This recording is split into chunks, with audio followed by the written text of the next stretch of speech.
In yesterday's video, I mentioned that today I wanted to talk about what the Corvette owner said to the do-gooder. And he's got 9 little replies here.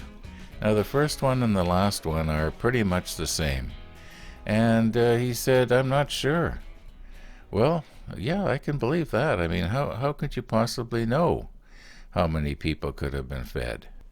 Anyway, second thing is, it fed a lot of families that built it. Well, and that's kind of true. But I'm kind of wondering, the worker who assembles the car, would he have been paid more for assembling a Corvette versus a Chevy Malibu? Yeah, a Chevy Corvette is probably about the same weight and everything, and as a Chevy Malibu. Now I know there's a difference. Okay, it fed the people who make the tires. Now, the tires on a Chevy Corvette are about the same size as the tires on a Chevy Malibu. They're just maybe a little wider, but I don't think they weigh a whole lot more. It's probably about the same amount of rubber.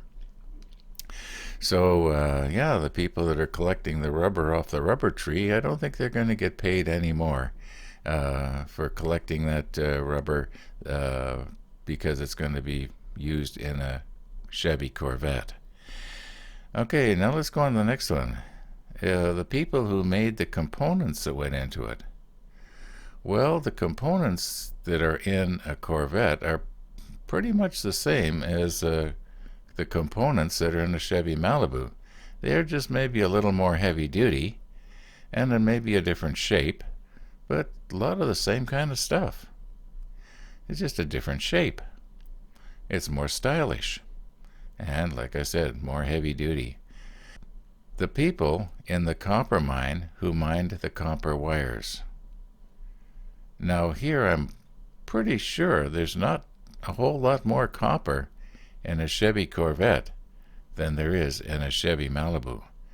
So, okay, I guess I'm going somewhere with this.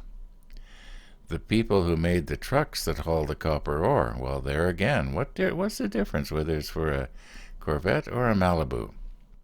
And the trucking people who hauled it from the plant to the dealer, well, here in Canada we call that kind of truck a car carrier.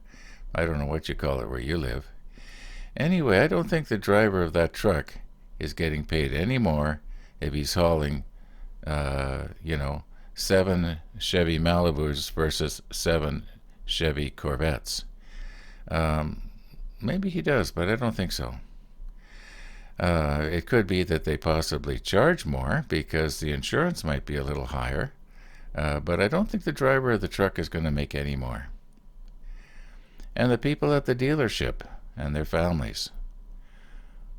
Well, yeah, but does the salesman who sells a Corvette get more than the salesman who sells a Malibu?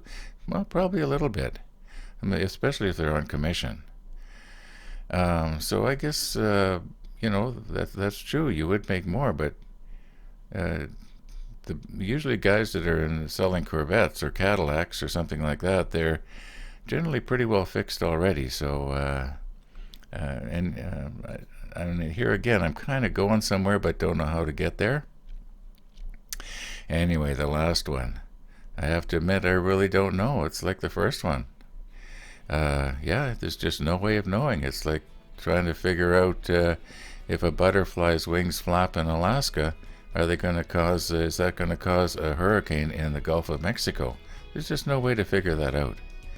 So a lot of these statements, they are kind of true. However, the very top one where the do-gooder makes his little comment, maybe he was sort of jealous, and I kind of alluded to that yesterday. People who can't afford Corvettes sometimes say things like that just out of plain jealousy or envy, or they don't want you to be able to enjoy it, so they make comments like that. But I'm noticing in that top comment that the do-gooder made, he left out one key word, one very important word. and you insert that word in the right place, and it puts this whole thing into perspective. And yeah, we'll talk about that tomorrow. In the meantime, thanks for listening, and we'll see you tomorrow.